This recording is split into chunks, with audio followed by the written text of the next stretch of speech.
Inakusahan at tinalikuran si Elara sa harap ng lahat.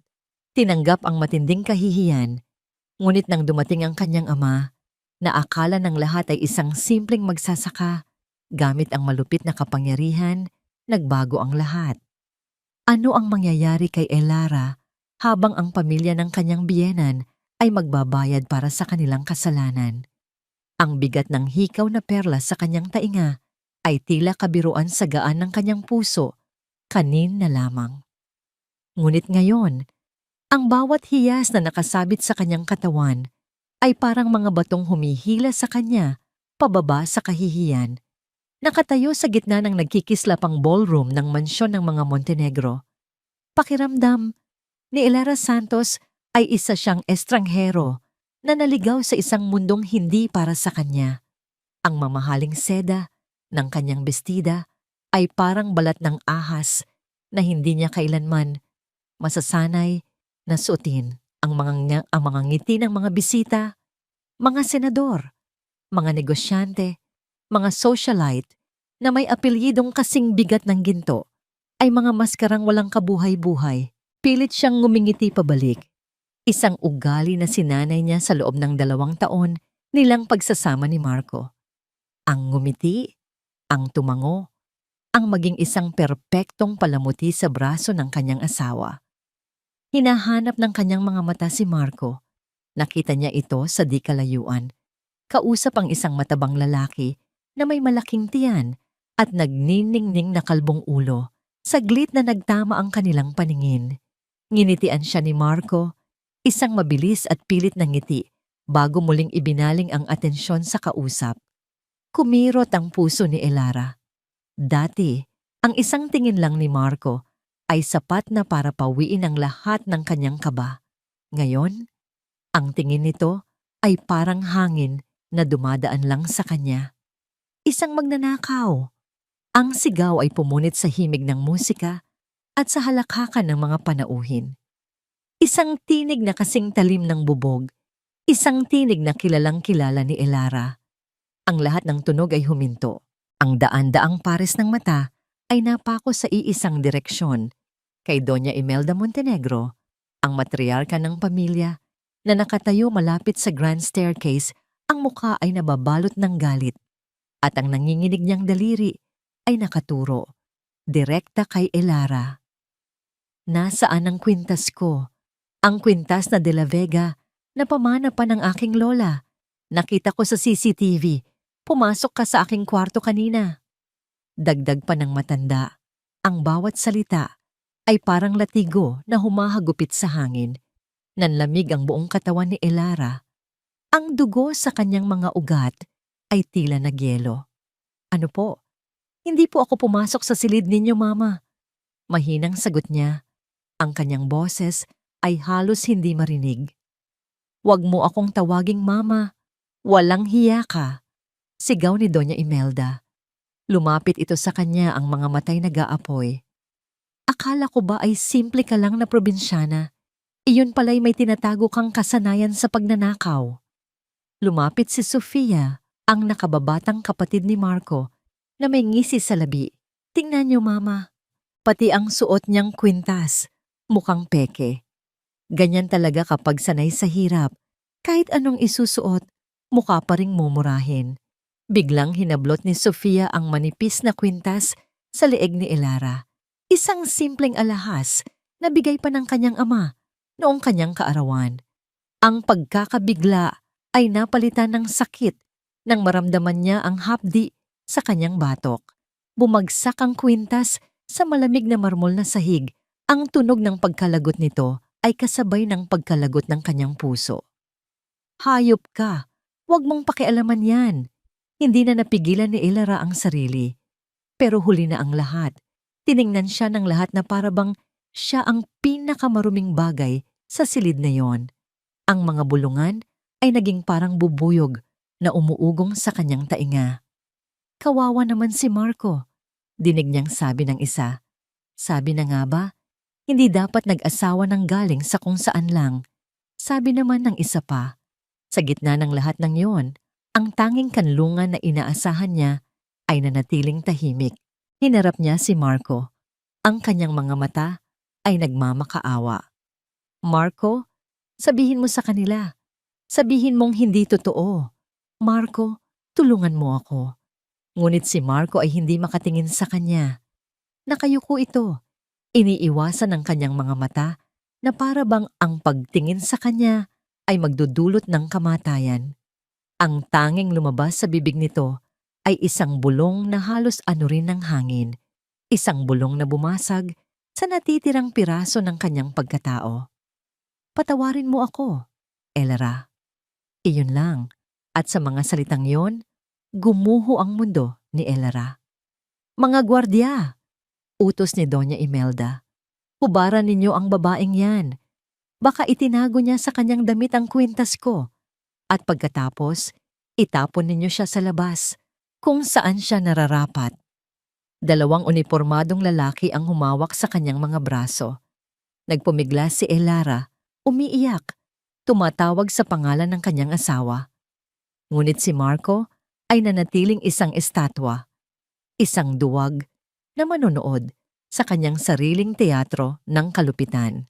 Pinagtulungan siya ng mga gwardiya. Ang mamahaling bestida ay walang awang pinunit mula sa kanyang katawan. Inilalantad ang kanyang balat sa malamig na hangin at sa mapanuring mga mata ng mga panauhin. Ang kanyang dignidad ay unti-unting hinuhubad. Iniiwan siyang nakatayo roon, nanginginig sa lamig at sa kahihiyan. Suot lamang ang kanyang manipis na sapin. Kinaladkad siya palabas ng mansyon. Ang bawat hakbang ay isang dagok sa kanyang kaluluwa. Ang mga halakhak at pangungutya ay sumunod sa kanya hanggang sa malaking pinto. Pagkatapos, isang malakas na tulak. Bumagsak si Elara sa magaspang na semento ng bangketa. Ang lamig nito ay gumapang sa kanyang balat, ngunit wala na itong tatalupa sa panlalamig na nararamdaman niya sa loob. Sumara ang malaking tarangkahan na bakal sa kanyang likuran. Ang kalabog nito ay isang pinal na hatol. Naiwan siyang mag-isa sa dilim ng gabi. Basang-basa sa luha. Niyakap niya ang sarili. Sinusubukang itago ang kanyang kahubaran sa mga matang hindi niya nakikita. Nanginginig. Kinapa niya ang maliit na bulsa ng natirang saplot. Nandoon pa ang luma niyang cellphone na hindi niya kailanman pinalitan. Sa nanginginig na mga daliri, pinindot niya ang iisang numero sa kanyang speed dial. Itinapat niya ito sa kanyang tainga. At sa unang ring pa lang, isang pamilyar na boses ang sumagot.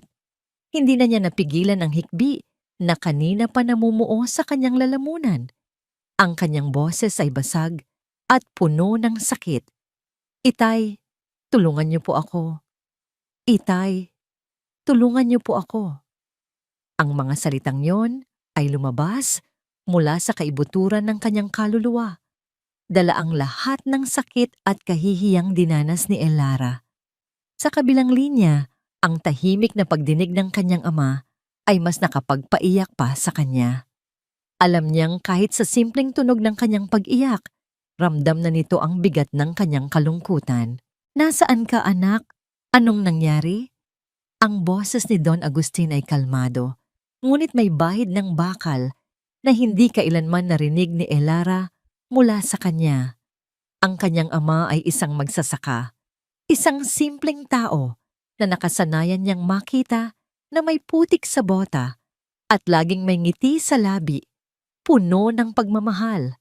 Ngunit ngayon, ang tinig na yon ay mayroong lamig na tila nagbabalot ng isang nagngangalit na apoy.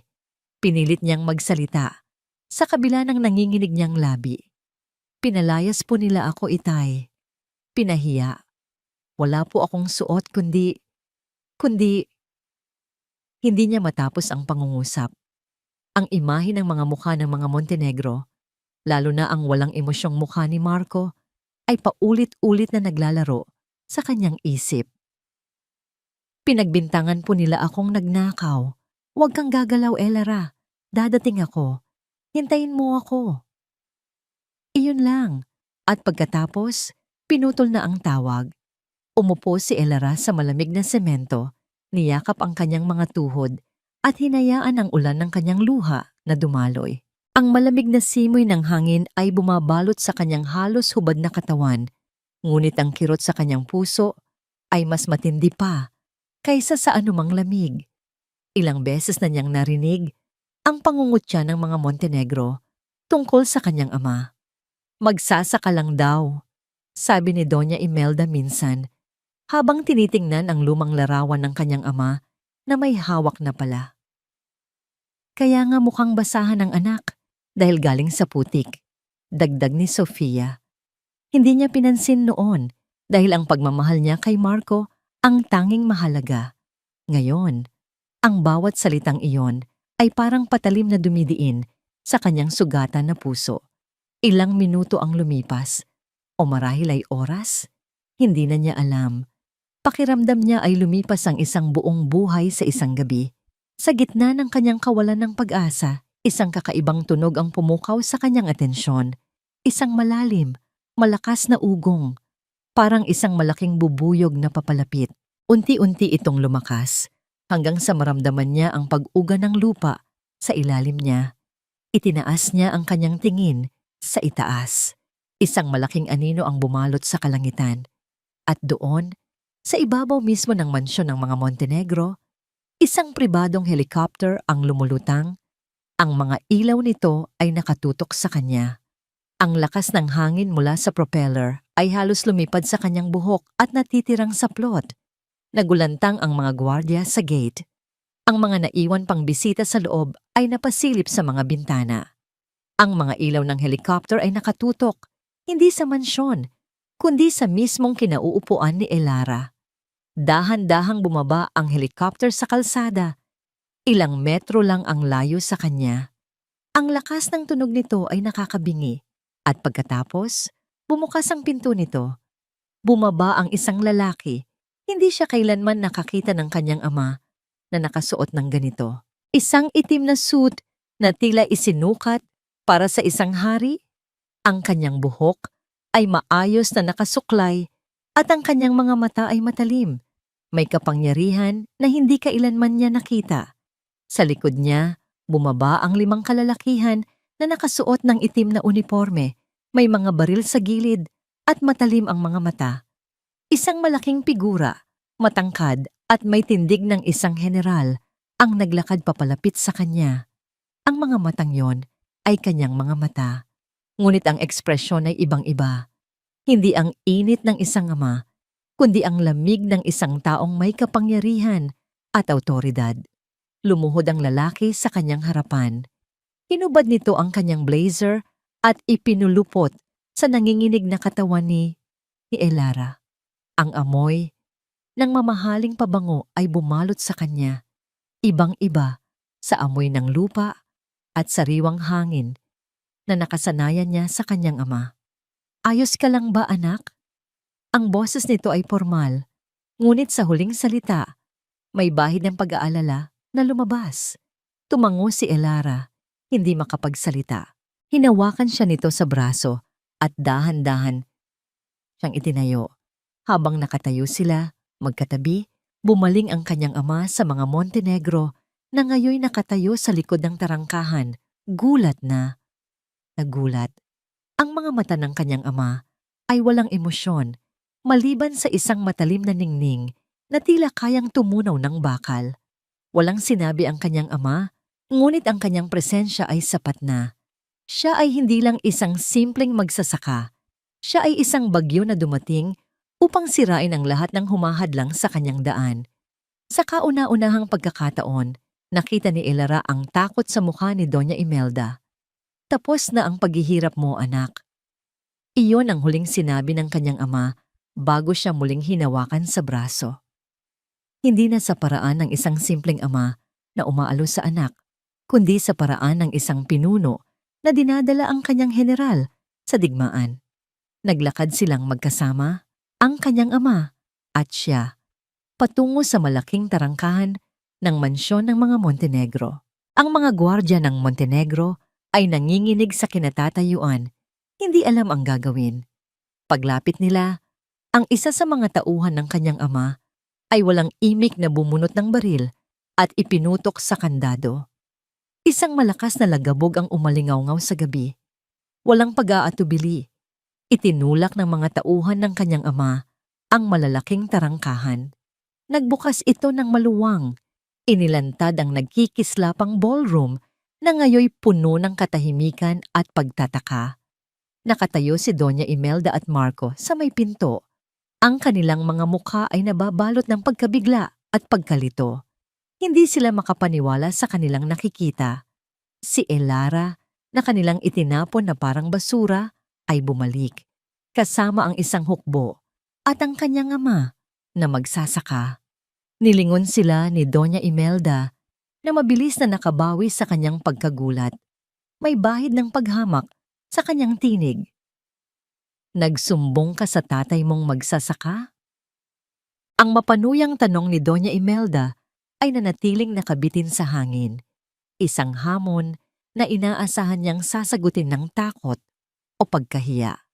Ngunit hindi iyon ang natanggap niya. Si Don Agustin del Fuego ay hindi gumalaw. Hindi man lang niya tinapunan ng tingin ang babaeng naghahasik ng lagim sa buhay ng kanyang anak. Sa halip, ang kanyang mga mata ay marahang lumibot sa kabuuan ng silid. Tinitingnan ang bawat nanginginig na panauhin na para bang sinusuri niya ang halaga ng bawat isa sa kanila. Ang katahimikan ay mas nakakabingi kaysa sa anumang sigaw. Mula sa kanyang kinatatayuan, sa tabi ng ama, naramdaman ni Elara ang kapangyarihan na bumabalot dito. Hindi ito ang init ng pagmamahal na nakasanayan niya, kundi isang malamig at matatag na presensya na kayang magpatigil ng mundo. Nang sa wakas ay nagsalita si Don Agustin, ang kanyang boses ay hindi malakas, ngunit umalingaw-ngaw ito sa bawat sulok ng mansyon. Sa mga hindi pa nakakakilala sa akin, panimula niya, ang kanyang tingin ay nakapako sa isang matandang negosyante sa di kalayuan na biglang namutla. Ako si Agustin del Fuego, ngunit sa mundo ng negosyo, mas kilala ako sa pangalang El Martillo. Isang kolektibong paghinga ng pagkagulat ang narinig mula sa mga mas nakakatandang bisita. Ang pangalang El Martillo, ang martilyo, ay isang alamat sa mundo ng korporasyon. Isang pangalan na binabanggit sa mga pabulong na usapan, isang misteryosong nilalang na bumibili ng mga kumpanyang nalulugi at pinupukpok ang mga ito hanggang sa maging ginto o abo. Walang nakakakilala sa kanyang tunay na mukha. Hanggang ngayon, bago pa man makabawi si Doña Imelda, sumenyas si Don Agustin sa isa sa mga lalaking kasama niya. Isang lalaking nakasuot ng mas mahal na suit, may dalang itim na briefcase. Ito ang kanyang abogado. Walang emosyon na lumapit ang abogado. Binuksan nito ang briefcase sa ibabaw ng isang maliit na mesa at inilabas ang isang makapal na folder ng mga dokumento. Ayon sa mga legal na kasulatang ito, na may selyo ng korte, nagsimula ang abogado. Ang kanyang boses ay kasing lamig ng marmol na sahig. Ang lahat ng utang ng Montenegro Corporation, kasama na ang mga personal na pautang na ginawa ng yumaong si Don Enrique Montenegro, ay pinagsama-sama at binili ng iisang entidad. Ano ang ibig sabihin niyan? Matigas na tanong ni Doña Imelda. Kahit na may bakas na ng kaba sa kanyang boses, ang abogado ay tumingin sa kanya ng diretsyo.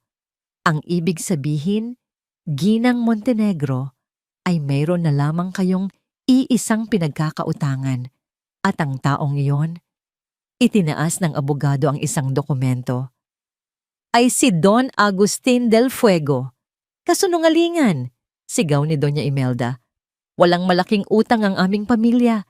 Ito ay isang paninirang puri. Si Marco, na kanina patahimik sa tabi ng kanyang ina, ay humakbang pasulong. Hindi iyan maaari. Nakita ko ang mga libro ng kumpanya. Maayos ang aming pananalapi. Ngumiti ng bahagya ang abogado. Isang ngiti na walang kagalakan. Maaring maayos ang mga libro na ipinapakita sa inyo, Ginoong Montenegro. Ngunit ang mga utang na ito ay hindi nakatala doon. Ibinigay niya ang pangunahing dokumento kay Marco. Nanginginig ang mga kamay ni Marco habang inaabot iyon. Ang kanyang mga mata ay mabilis na tumakbo sa mga numero na nakasulat sa papel. Nakita ni Elera kung paano unti-unting nawala ang kulay sa mukha ng kanyang asawa. Ang pagtataka ay napalitan ng pagkalito at pagkatapos ay ng purong hindi makapaniwalang takot. Para siyang nakakita ng multo. Imposible, bulong ni Marco, napatingin sa kanyang ina na para bang ngayon lang niya ito nakita.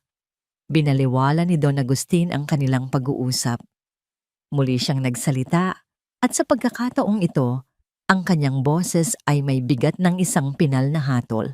Ang bahay na ito, sabi niya habang iginagala ang kanyang kamay, ang lupang kinatatayuan nito, ang mga sasakyan ninyo sa garahe, ang bawat sentimo sa inyong mga bank account, ang bawat bahagi ng inyong pag-aari sa Montenegro Corporation ay hindi na sa inyo. Tumingin siya ng diretso kay Doña Imelda. Ang kanyang mga mata ay parang 2 piraso ng yelo. Ang lahat ng yan ay kabayaran lamang sa utang ninyo sa akin. At ngayon, pagmamay-ari ko na ang lahat. Napaatras si Doña Imelda na pahawak sa kanyang dibdib. Hindi mo ito magagawa sa amin. Nagkamali ka, sagot ni Don Agustin. Nagawa ko na. Nagbigay siya ng isang huling alok. Mayroon kayong 10 minuto para lisanin ang pamamahay na ito nang may natitira pang dignidad. Pagkatapos ng 10 minuto, ang mga tauhan ko na ang maglalabas sa inyo. At magkano naman ang sinasabi mong halimaw na utang na yan? Hamon ni Doña Imelda. Sinusubukan pa ring magpakita ng tapang. Tumingin si Don Agustin sa kanyang abogado. Tumango ang abogado at binasa ang huling linya niya ng dokumento sa isang malinaw at matatag na tinig. Ang kabuuang halaga ng pagkakautang, kasama ang lahat ng interes, ay nagkakahalaga ng 1 bilyon, 274 na milyon, 500 at 72,000 piso, at 36 na sentimo. Hindi isang bilog na numero, isang napaka-espesipikong halaga. Sa pagdinig nito, biglang natigilan si Doña Imelda. Ang lahat ng kulay ay nawala sa kanyang mukha. Ang kanyang bibig ay bahagyang bumukas, ngunit walang tunog na lumaba. Ang kanyang mga mata ay nanlaki sa isang uri ng takot na hindi na tungkol sa pera o kapangyarihan. Ito ay takot mula sa isang multo ng nakaraan. Isang lihim na akala niya ay matagal nang nailibing. Naging putlang-putla ang kanyang mukha at sa isang iglap, tumanda siya ng ilang dekada sa harap mismo ng mga mata ni Elara. 1 bilyon, 274 na milyon, 572,000 piso, at 36 na sentimo. Ang numero ay umikot sa isipan ni Marco na parang isang makamandag na ahas. Hindi ito isang ordinaryong numero, hindi ito isang random na halaga na kinalkula mula sa mga libro ng negosyo. Mayroon itong bigat, mayroon itong kasaysayan, mayroon itong amoy ng takot at luma, mamahaling alak. Para sa lahat ng naroroon, ito ay isang simpleng deklarasyon ng pagkabangkarote. Ngunit para kay Marco, ito ay ang tunog ng isang nakalibing na bangkay na biglang kumakatok mula sa ilalim ng lupa. Ang kanyang paningin ay lumabo. Ang mga mukha ng mga bisita, ang galit na mukha ni Don Agustin, ang blangkong mukha ni Elara, lahat ay naglaho. Napalitan ito ng isang imahe mula sa kanyang kabataan. 15 taong gulang pa lamang siya. Gabi na ngunit hindi siya makatulog. May naririnig siyang mga boses mula sa silid-aklatan ng kanyang ama sa ibabang palapag. Hindi sigawan, kundi mabibigat at pigil na mga salita na mas nakakatakot kaysa sa anumang sigaw. Dahan-dahan siyang bumaba, ang mga paa niya'y walang ingay sa malambot na carpet. Sumilip siya sa bahagyang nakaawang na pinto. Nakita niya ang kanyang ama, si Don Enrique Montenegro, na nakaupo sa kanyang malaking silyang balat. Ang muka ay nakasubsob sa kanyang mga palad. Sa harap nito, nakatayo ang kanyang ina, si Doña Imelda, na may tigas ng isang general. "Sinira mo tayo, Enrique! Narinig niyang sabi ng kanyang ina, ang pangalan ng pamilya, ang lahat ng pinaghirapan ng ating mga ninuno, isinugal mo lang sa isang gabi. Shh! Baka marinig ka ng mga bata. Sagot ng kanyang ama, ang boses ay basag. Hayaan mo silang marinig. Hayaan nilang malaman na ang kanilang ama ay isang talunan. Imelda, pakiusap. Ayusin ko ito. Paano? Humalakhak ang kanyang ina. Isang halakhak na walang saya. Nakasangla na ang halos lahat. At ang utang mo sa demonyong usurero na yon, paano mo babayaran yon? Alam mo ba kung anong klaseng tao siya? Kaya niyang ilibing tayo ng buhay. Nanginginig si Marco sa kanyang pinagtataguan. Narinig niya ang isang malakas na kalabog, isang bote ng alak na ibinato sa pader. At pagkatapos, ang boses ng kanyang ama, puno ng pagsisisi. 1 bilyon, 200 at 74 na milyon, 500 at 72,000 piso at 36 na sentimo. Bulong ni Don Enrique. Iyon ang halaga ng aking kahihiyan, Imelda. Iyon ang halaga ng ating buhay. Ang alaala ay kasing linaw ng isang litrato. At ngayon, pagkatapos ng 20 taon, ang eksaktong numerong yon ay bumalik upang singilin sila. Napatingin si Marco sa kanyang ina. Nakita niya sa mga mata nito ang parehong takot na nakita niya sa mga mata ng kanyang ama noong gabing iyon. Ito pala ang dahilan. Ito pala ang lihim na pilit itinatago ni Doña Imelda sa ilalim ng kanyang kayabangan at pagmamataas. Ang buong buhay nila, ang lahat ng karangyaan, ay isang malaking kasinungalingan na itinayo sa pundasyon ng isang utang na duguan. Ang pagbagsak ng katawan ni Doña Imelda sa sahig ay parang isang mabagal na pelikula. Walang sumalo sa kanya. Maging si Marco ay hindi makagalaw, paralisado sa katotohanang sumampal sa kanya. Si Don Agustin del Fuego ay hindi nagpakita ng anumang emosyon. Tumingin lang ito sa nakabulagtang katawan ni Doña Imelda na para bang isa lamang itong basura sa kanyang daanan. Ang utang na yan, nagsalita si Don Agustin. Ang kanyang boses ay bumababaon sa bawat puso sa silid. Ay binili ko mula sa isang kilalang loan shark 10 taon na ang nakalipas. Isang pabor para sa kanya dahil ayaw na niyang madungisan ang kanyang mga kamay. At isang pabor para sa akin dahil gusto kong ako mismo ang magtapon ng basura. Ngayon, naiintindihan na ni Marco ang lahat. Hindi ito isang simpleng paghihiganti dahil sa pagpapahiya kay Elara. Ito ay isang plano, isang mahaba, malamig, at kalkuladong plano na inilatag maraming taon na ang nakalipas. Ang pagpapakasal nila ni Elara, ang pagtitiis nito sa pamilya. Lahat ay mga piyesa lamang sa isang laro na matagal nang sinimulan ng ama nito. Hinihintay lang ni Don Agustin ang tamang pagkakamali. At ngayong gabi, ibinigay ito ng kanyang ina ng buong buo. Ang kanyang tingin ay napunta kay Elara. Hinahanap niya ang kahit anong bakas ng damdamin sa mukha nito.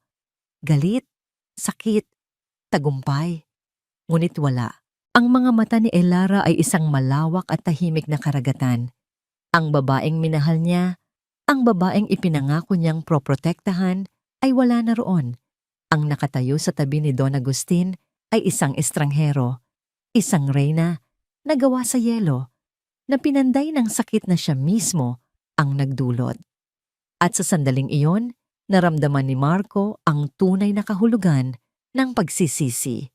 Hindi dahil nawala ang kanilang yaman, kundi dahil sa isang gabi ng kaduwagan, nawala sa kanya ang kanyang kaluluwa. Simulan niyo na. Utos ni Don Agustin sa kanyang mga tauhan. Samahan ninyo ang mga bisita palabas at pagkatapos, tiyaking walang anumang gamit na mailalabas ang mga Montenegro. Nagsimulang kumilos ang mga lalaking nakaitim. Magalang ngunit matatag nilang ginabayan ang mga natitirang bisita palabas. Walang tumutol, walang gustong madamay. Ang mga dating kaibigan at kasosyo ng kanilang pamilya ay umiiwas ng tingin, nagmamadaling umalis na parang may nakakahawang sakit sa mansyon. Lumapit ang 2 tauhan sa walang malay na si Doña Imelda at binuhat ito na parang isang sako ng bigas. Si Sofia ay humahagulgol sa isang sulok, walang magawa. Naiwan si Marco na nakatayo sa gitna ng kanyang gumuguhong kaharian. Ang lahat ng kanyang ipinagmamalaki, ang kanyang pangalan, ang kanyang yaman, ang kanyang posisyon, ay nawala sa isang iglap. Habang kinakaladkad palabas ang kanyang ina, bigla itong nagkamalay. Nagpumiglas ito, ang kanyang mga mata ay puno ng purong pagkamuhi. Tumingin ito ng diretso kay Elara at sa ama nito. Sa huling hininga ng kanyang natitirang lakas, isinigaw niya ang isang pangako na puno ng kamandag. Hindi pa tapos ang laban. Tandaan ninyo yan. Hindi pa tapos ang laban. Ang sigaw ni Doña Imelda ay parang huling dagundong ng isang kulog bago ang ganap na katahimikan. Ngunit walang sino man ang nakinig. Ang banta niya ay nawalan ng bigat. Isang salitang walang kapangyarihan mula sa isang reynang inagawan ng korona. Nakatayo si Elara sa gitna ng ballroom, balot pa rin sa blazer ng kanyang ama. Pinanood niya ang bawat eksena na para bang nanonood siya ng isang pelikula. Ang mga tauhan ni Don Agustin ay kumikilos ng may disiplina at bilis. Ang mga natitirang pagkain sa mesa ay mabilis na niligpit. Ang mga mamahaling palamuti ay maingat na tinatakpan. Ang mga pinto sa bawat silid ay nilalagyan ng selyo. Ang mansyon na dati puno ng buhay at halakhakan ay dahan-dahang nagiging isang malamig at tahimik na museo. Lumakad si Elara. Ang kanyang mga paa ay nag-iwan ng bakas sa makintab na sahig. Umakyat siya sa grand staircase, ang parehong hagdanan kung saan siya tiningnan ng may paghamak ni Doña Imelda kanina lamang. Hinawakan niya ang makinis na kahoy ng handrail. Dati, ang bawat sulok ng bahay na ito ay sumisigaw ng isang mensahe, hindi ka nabibilang dito.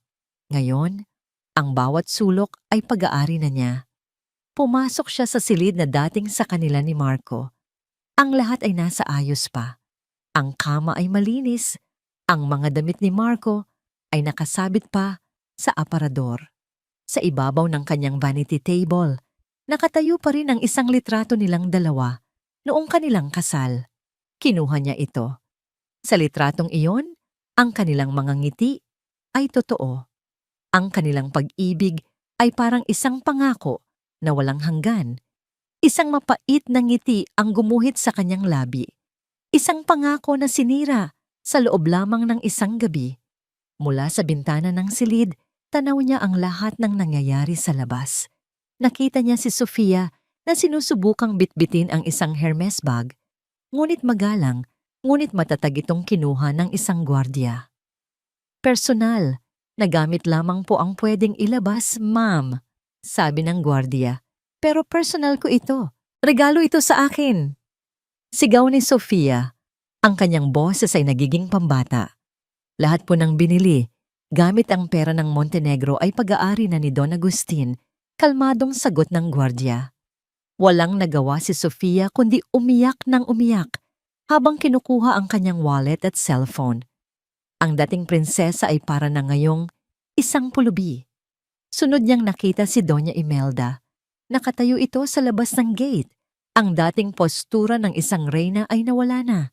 Nakayuko ang kanyang mga balikat, ang kanyang buhok ay magulo.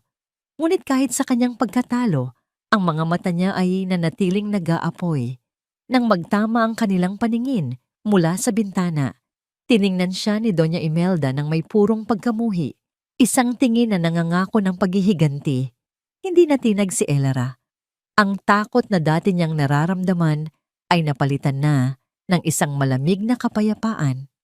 At sa huli, nakita niya si Marco.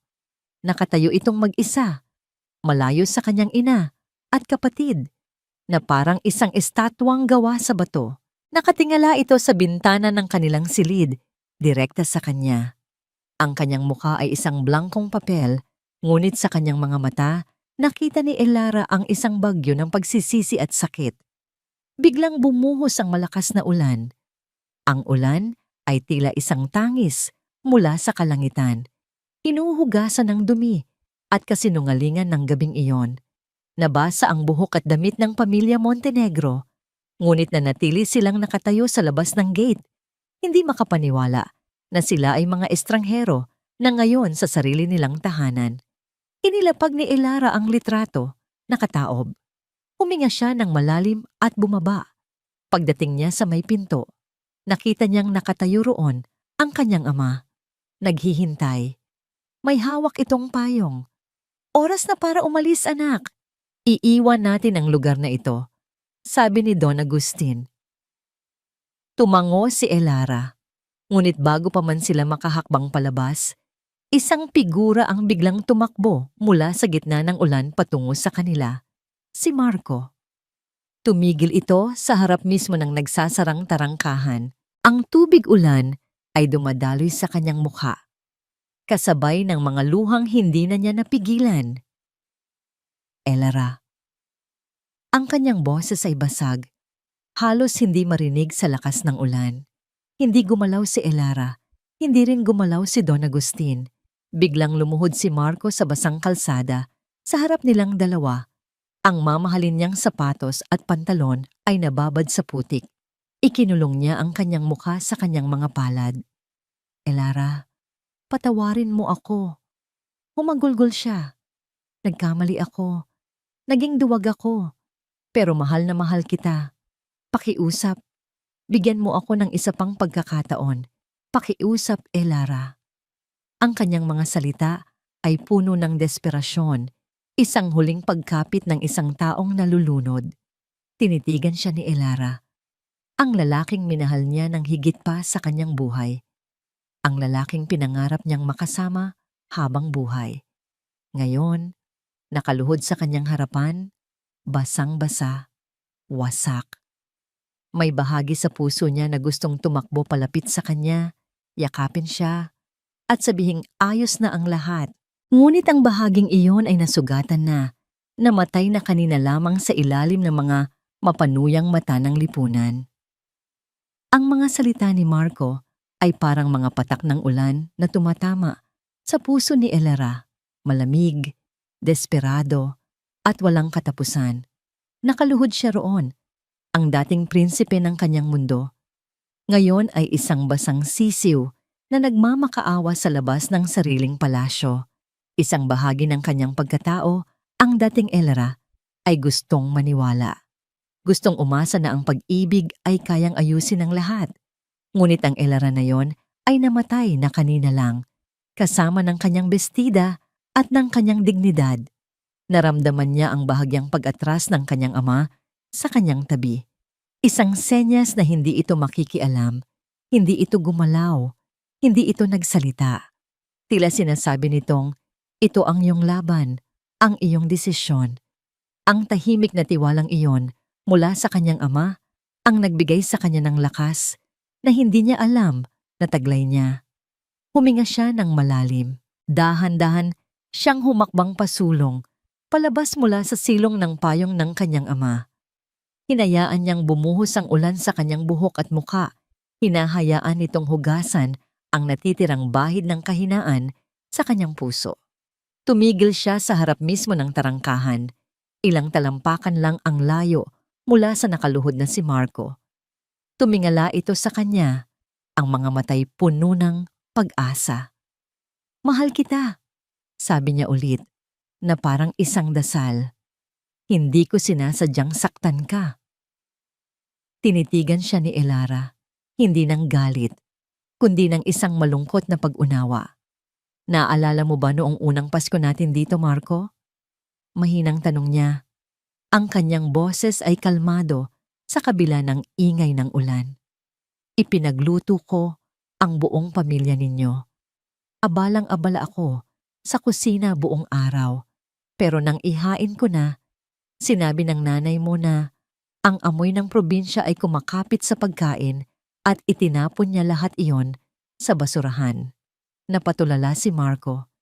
Tila sinasaksak ng alaala. Tiningnan kita noon. Pagpapatuloy ni Elara. Naghihintay ako na ipagtanggol mo ako. Pero ngumiti ka lang at sinabing, hayaan mo na mahal. Mag-order na lang tayo. Nanahimik ka. Naalala mo ba noong kaarawan ko? Ininsulto ni Sofia ang regalong damit na bigay mo sa akin. Sinabi niyang mukha akong katulong. Muli, tiningnan kita. At muli, wala kang sinabi. Nanahimik ka. Ang bawat salita ni Elara ay isang patak ng asido na tumutulo sa sugat ng kanilang pagsasama. At kanina, Marco, dito na nagsimulang manginig ang kanyang boses, ngunit pinigil niya ito. Habang hinuhubaran ako sa harap ng lahat, habang ipinapahiya ako na parang hindi ako tao, habang kinaladkad ako palabas na parang hayop, nasaan ka? Nasaan ang pagmamahal na sinasabi mo? Elara, patawarin mo ako. Pakiusap ni Marco, sinusubukang abutin ang kanyang kamay. Ngunit umiwas si Elara. Tumingin siya sa mga mata nito at sa huling pagkakataon, ipinakita niya rito ang kaibuturan ng kanyang wasak na puso. Ang pagmamahal na hinihingi mo, Marco, ay matagal nang namatay. Sabi niya, ang kanyang boses ay pinal at hindi na mababali. Namatay ito sa gabing tinalikuran mo ako. Pinatay mo ito.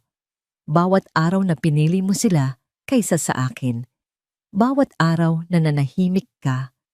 Kaya wag mo nang subukang buhayin pa ang isang bagay na ikaw mismo ang pumatay. Sa huling pagkakataon, tiningnan niya ang lalaking minsan niyang pinangarap. Pagkatapos, walang pag-aalinlangan, tumalikod siya. Elara, huwag! Sigaw ni Marco, ngunit huli na ang lahat. Naglakad si Elara pabalik sa kanyang ama. Ang bawat hakbang palayo kay Marco ay isang hakbang papalapit sa kanyang sarili. Ipinayong muli siya ni Don Agustin. Isara ang tarangkahan, mahinang utos ng kanyang ama. Ang dalawang malalaking pinto na bakal ay dahan-dahang nagsara. Lumilikha ng isang nakakabinging tunog ng paghihiwalay. Sa huling siwang bago ito tuluyang magsara, nakita pa ni Elara si Marco na nakaluhod pa rin sa gitna ng ulan. Ang kanyang mga balikat ay nanginginig sa pag-iyak. Click! Ang tunog ng paglock ng tarangkahan ay ang pinal na tuldok sa kabanata ng kanyang buhay kasama ang mga Montenegro. Nasa loob na sila ngayon. Ligtas, tahimik, nakatayo si Elara, nakatalikod sa gate. Ang lakas na ipinakita niya kanina ay unti-unting nawala. Ang kanyang mga balikat ay nagsimulang manginig. Ang kanyang mga tuhod ay nanlambot. Sumandal siya sa malamig at basang bakal ng tarangkahan at dahan-dahang napaupo sa sahig. Doon, sa kaligtasan ng kanilang bagong teritoryo, sa ilalim ng mapagkalingang tingin ng kanyang ama.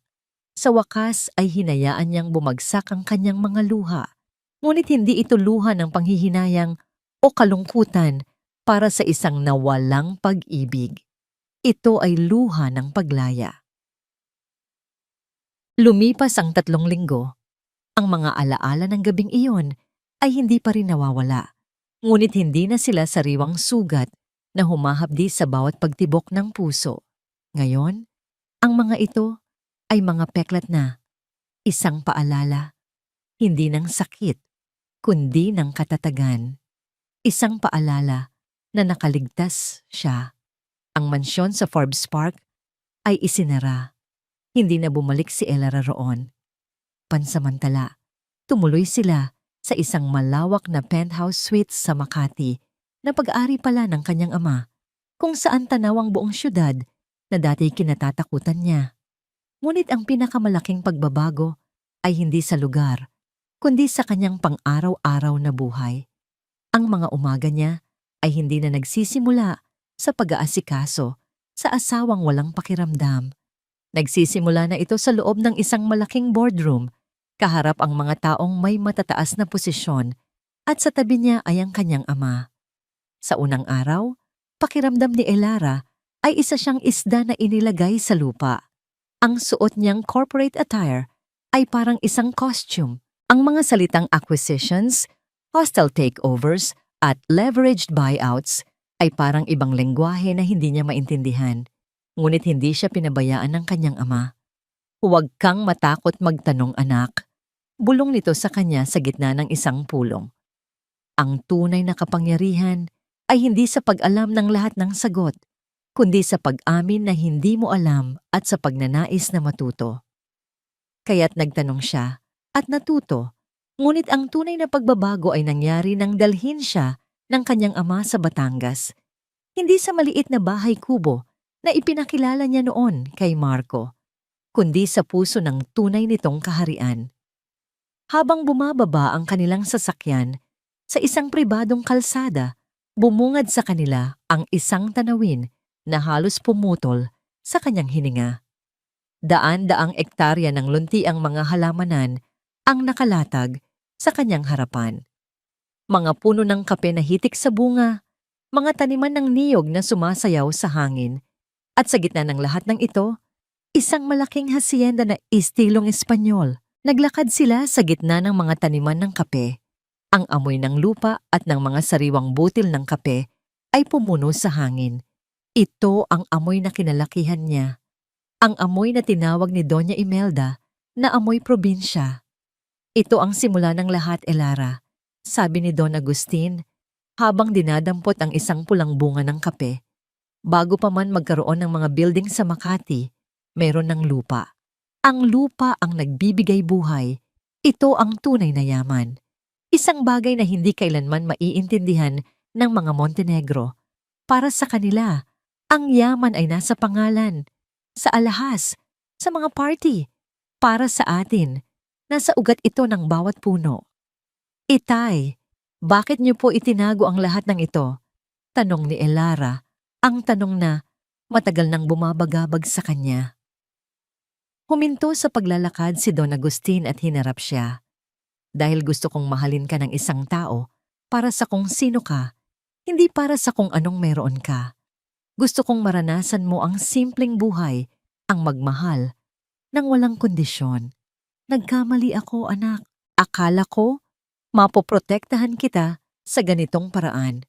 Pero ang mundo ay mas malupit kaysa sa aking inakala. Niyakap ni Elara ang kanyang ama. Hindi po kayo nagkamali, Itay. Tinuruan niyo po akong maging simple. At dahil doon, mas nakikita ko ngayon ang halaga ng lahat ng ito. Sa kanilang paglalakad, sinalubong sila ng mga magsasaka. Ang mga mukha nila ay kulay lupa, nasunog sa sikat ng araw, ngunit ang kanilang mga ngiti ay totoo. Magandang umaga po, Don Agustin. Magandang umaga, Ma'am Elara. Bati nila, may kasamang tunay na paggalang, hindi takot. Isang matanang lalaki ang lumapit.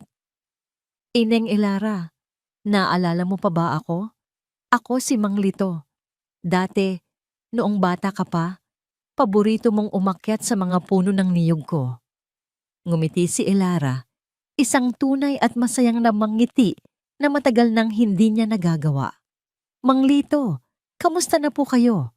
Doon, sa gitna ng mga taong iyon, naramdaman ni Elara na siya ay tunay na nasa bahay. Hindi siya si Mrs. Montenegro.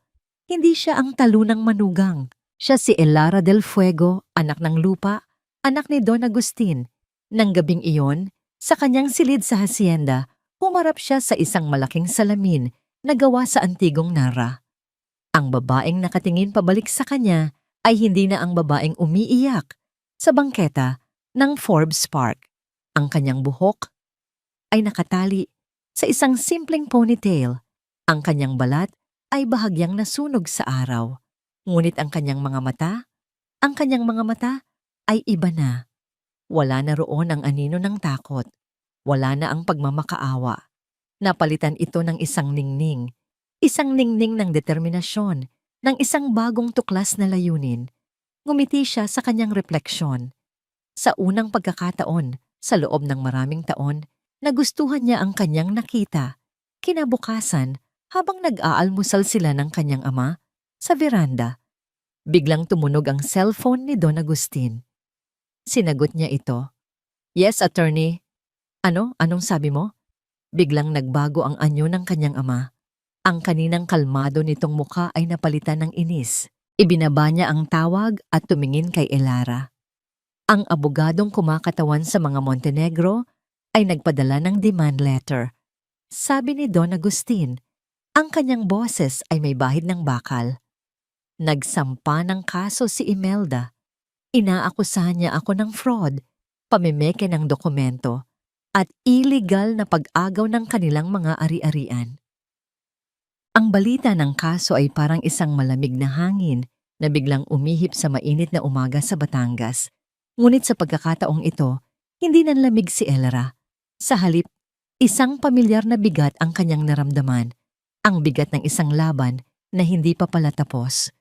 Anong ibig sabihin niyan, Itay? Tanong niya, ang kanyang tinig ay kalmado. Ibig sabihin, desperado na si Imelda. Sagot ni Don Agustin habang umiinom ng kanyang kape na parang walang nangyari. Wala siyang legal na basihan. Ang lahat ng dokumento ay nasa ayos. Ngunit hindi iyon ang kanyang layunin. Ang gusto niya ay ingay. Gusto niyang dungisan ang pangalan natin sa publiko. Umaasang bibigay tayo sa pressure. At tama ang kanyang ama. Kinaumagahan, ang kanilang mga pangalan ay nasa lahat na ng business section ng mga pahayagan at sa mga chismis sa telebisyon. Nanonood si Elara ng isang morning show nang biglang lumabas ang mukha ni Doña Imelda sa screen. Nakaupo ito sa isang sofa, sa isang maliit at murang apartment na malayo sa dati nilang mansyon. Ang kanyang buhok ay maayos, ang kanyang damit ay simple ngunit disente. At umiiyak siya. Wala kaming kaalam-alam, sabi ni Imelda sa TV host. Ang kanyang boses ay puno ng pighati.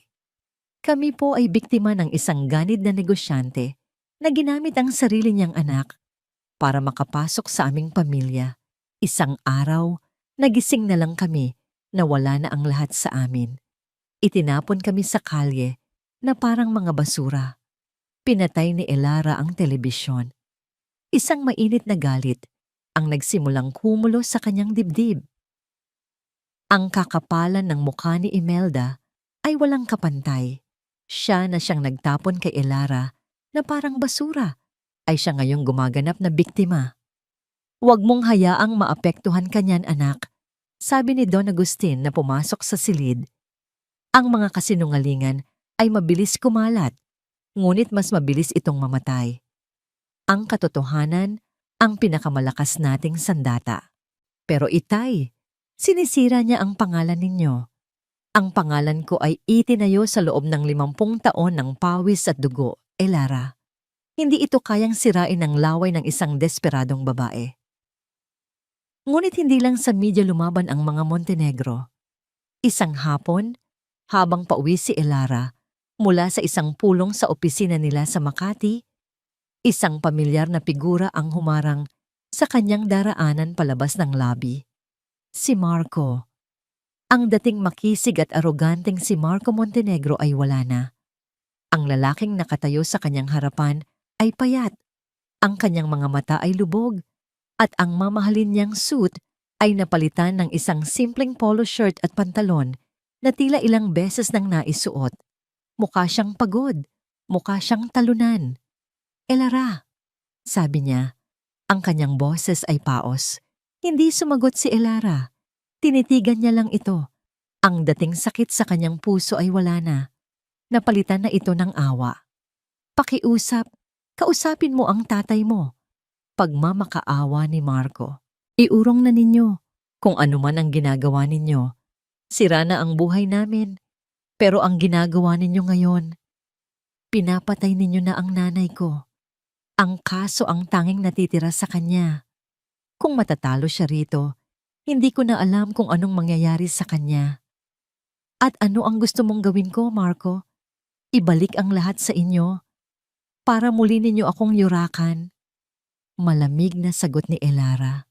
Hindi na mangyayari iyon. Mabilis na sabi ni Marco. Ako ang mag-aalaga sa'yo. Ako ang poprotekta sa'yo. Iwanan mo na ang tatay mo, Elara. Sumama ka sa akin. Magsimula tayo ulit. Kahit sa isang maliit na apartment lang, kahit mahirap, basta't magkasama tayo. Napailing si Elara sa narinig. Hindi makapaniwala. Hindi mo pa rin naiintindihan, ano? Sabi niya. Hindi ito tungkol sa pera, Marco. Hindi ito tungkol sa mansyon. Ito ay tungkol sa pagtayo mo at pananahimik habang dinudurog ako. At iyan, hinding-hindi ko na makakalimutan. Tinalikuran niya si Marco at nagsimulang maglakad palayo. Narinig niya ang pagsigaw nito sa kanyang pangalan, ngunit hindi na siya lumingon. Nang gabing iyon, habang naghahanda na siyang matulog, tumunog ang kanyang personal na cellphone. Isang numero na hindi rehistrado. Nag-aalangan man, sinagot niya ito. Katahimikan.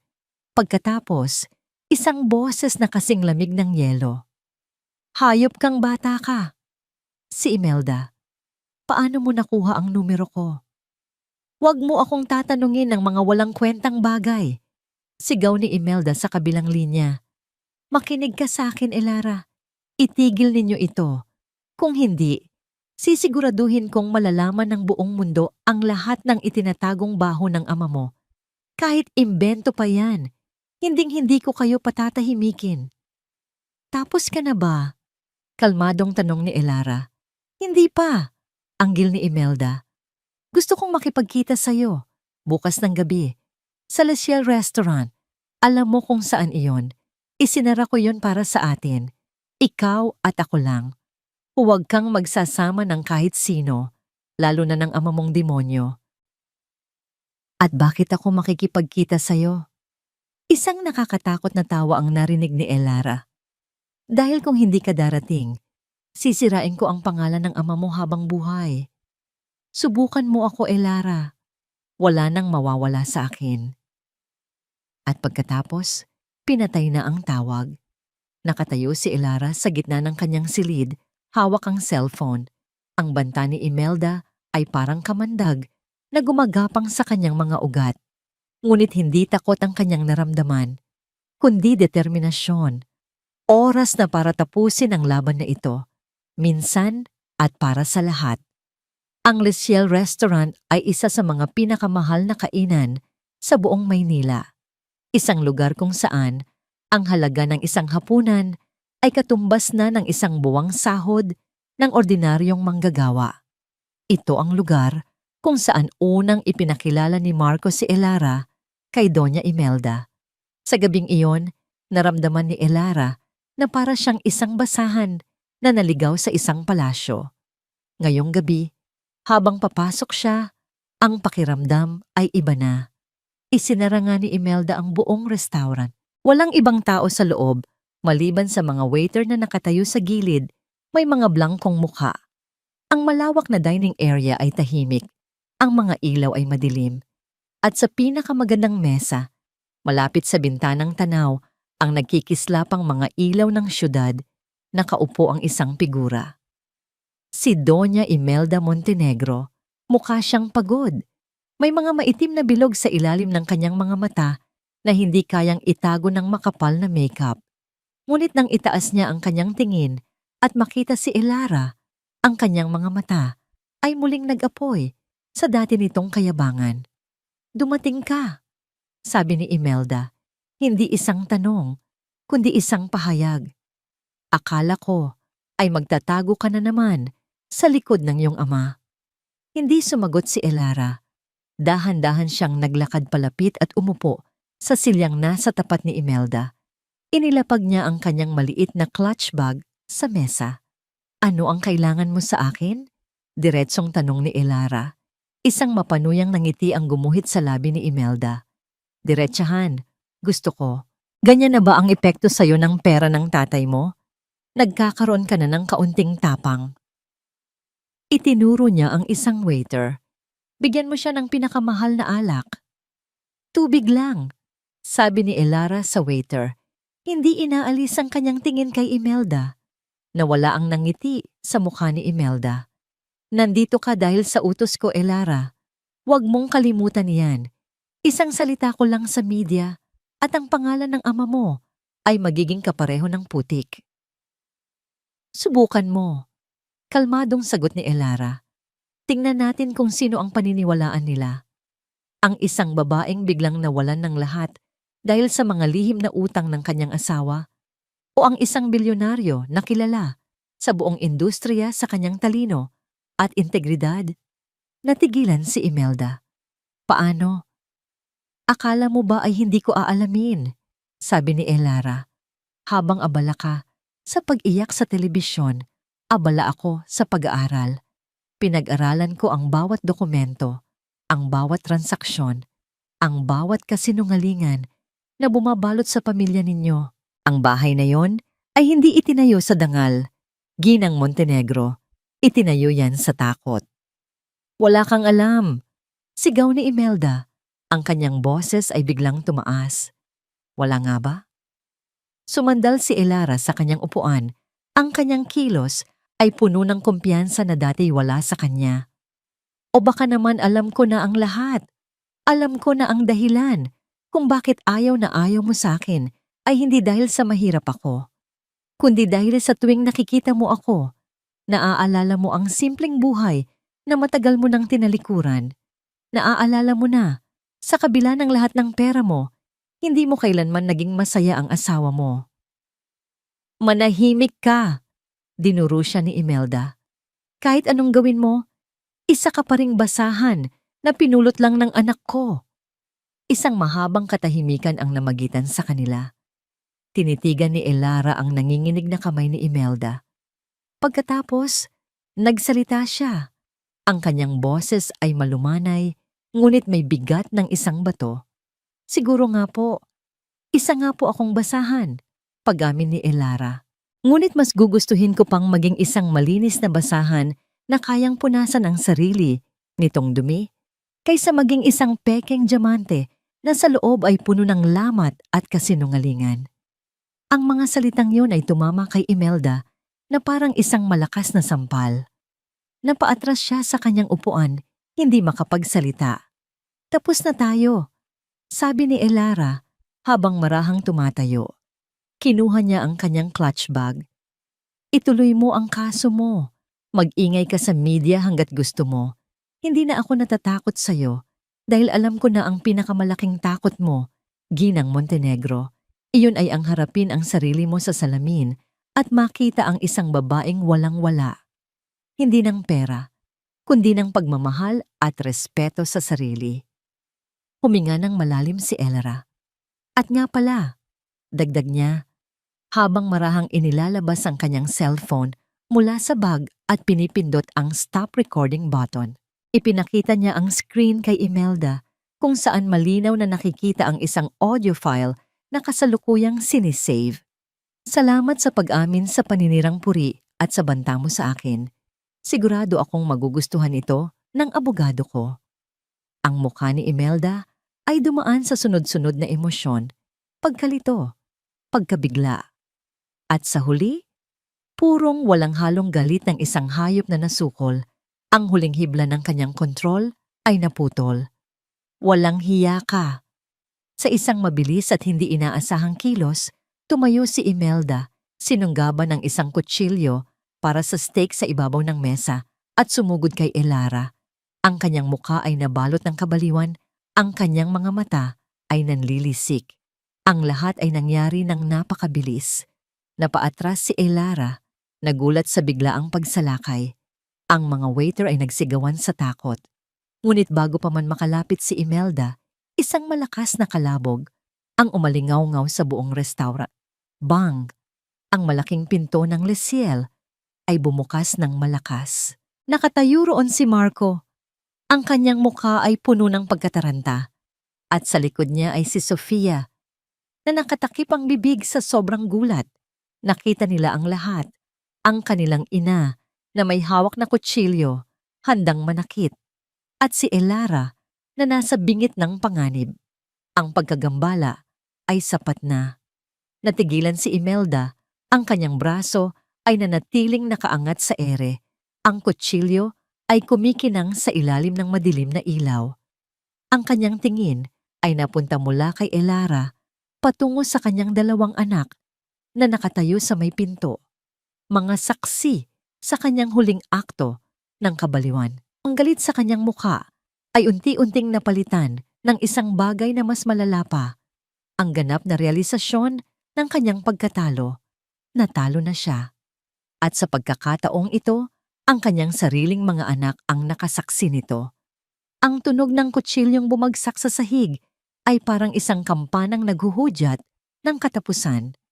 Isang matinis na kalansing na pumunit sa natitirang hibla ng kapangyarihan ng mga Montenegro. Nakatayo si Marco at Sofia sa may pinto. Ang kanilang mga mukha ay larawan ng pinaghalong gulat at kahihiyan. Nakita nila ang kanilang ina, hindi bilang isang matapang na matriarka, kundi bilang isang desperadong babae na handang pumatay dahil sa nasirang karangalan. Walang nagsalita. Dahan-dahang lumapit si Marco sa kanyang ina. Si Sofia ay sumunod. Ang kanyang mga mata ay puno ng luha. Hindi galit ang nakita ni Elara sa kanilang mga mukha, kundi isang malalim na awa at pagkapagod. Hinawakan ni Marco ang braso ng kanyang ina. "Tama na, ma," bulong niya. Ang kanyang boses ay basag. "Tapos na po ang lahat. Uwi na tayo." Gumuho ang mga balikat ni Doña Imelda. Ang apoy sa kanyang mga mata ay biglang namatay, na para bang isang kandilang biglang hinipan ng hangin. Sa isang iglap, nawala ang lahat ng kanyang tapang. Ang natira ay isang matanda at pagod na babae. Hindi na siya pumalag habang inaalalayan siya ng kanyang mga anak, palabas ng restauran, papalayo sa huling entablado ng kanyang pagkatalo. Naiwan si Elara na nakatayo sa gitna ng katahimikan. Ang kasong isinampalaban sa kanila ay ibinasura kinabukasan. Ang pangalan ng mga Montenegro ay tuluyan nang nawala sa sirkulasyon ng alta sosyedad. Ang kanilang pagbagsak ay naging mabilis at ganap. Lumipas ang 6 na buwan. Ang mga buwang iyon ay naging isang whirlwind ng pag-aaral at pagbabago para kay Elara. Ang boardroom na dati niyang kinatatakutan ay naging pangalawa na niyang tahanan. Ang mga terminolohiyang dati banyaga sa kanyang pandinig ay naging pang-araw-araw na niyang bokabularyo.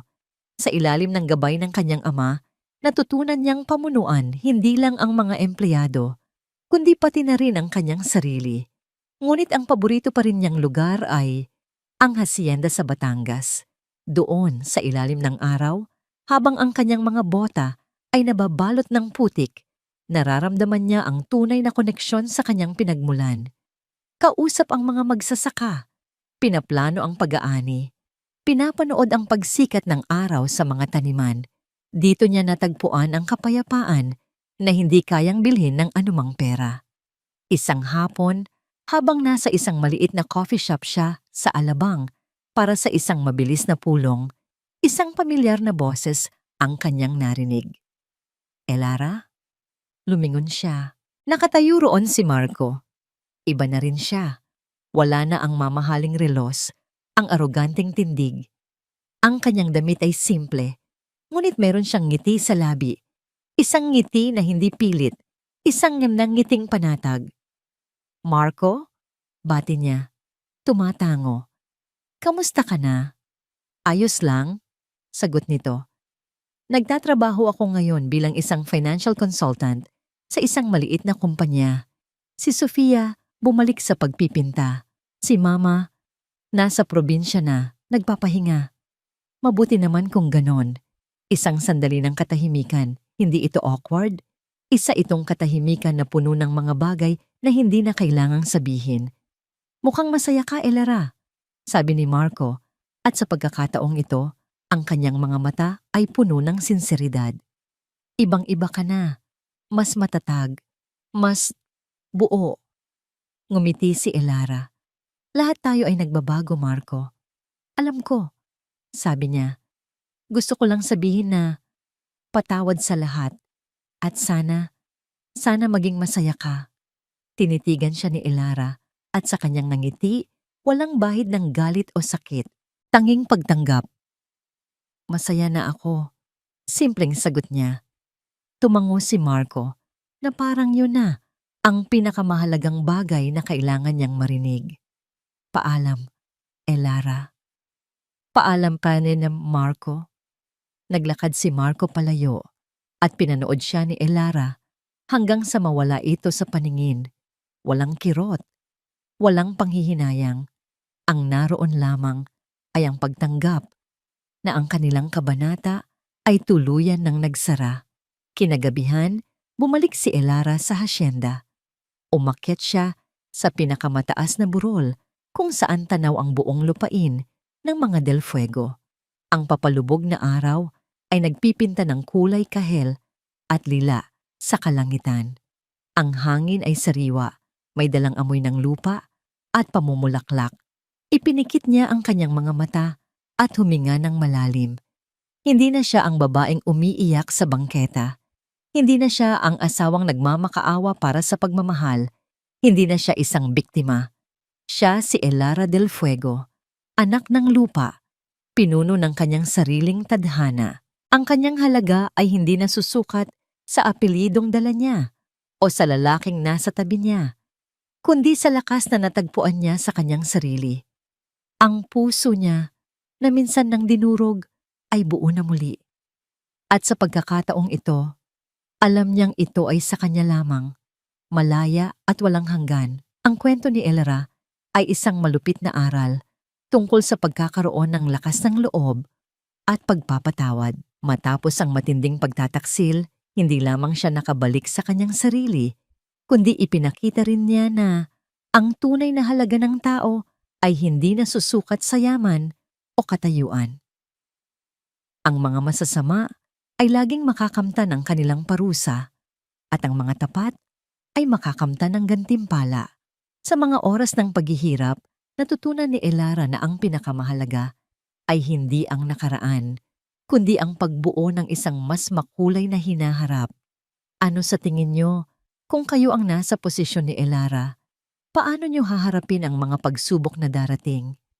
Ibahagi ang inyong saloobin sa mga komento at mag-iwan ng mga katanungan. Salamat sa pagsubaybay at huwag kalimutan na mag-subscribe para sa mas marami pang kwento ng lakas at katarungan.